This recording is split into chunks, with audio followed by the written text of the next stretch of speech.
Hi, you atheists out there. Have you ever thought where things like consciousness, rationality, logic reside? Well, we would all agree it must be in the brain in some way.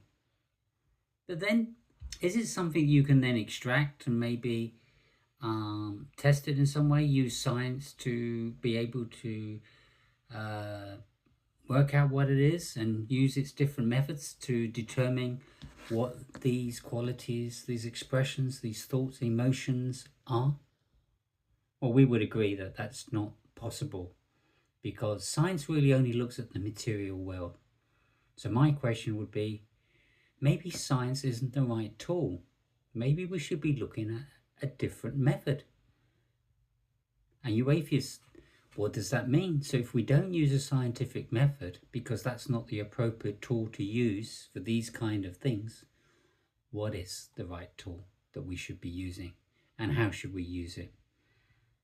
Until we probably explore this, I know most atheists would go down the road of saying, well, I'm just looking at it from a scientific, materialistic point of view. Anything outside of that, I really don't have an opinion.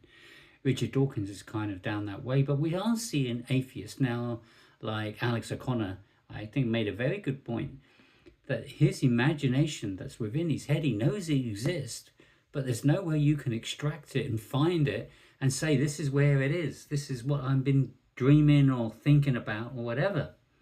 It just doesn't work that way. We are just looking at completely different concepts, which means we'll never get an answer if we stick to purely the materialistic scientific approach, which then suggests there must be more to life.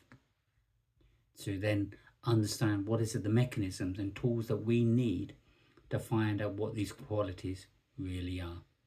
Anyway, interested in your thoughts. Any atheists out there, what do you think? What do you think is the answer and how we can find and understand these kind of qualities if it's not down the materialistic scientific route?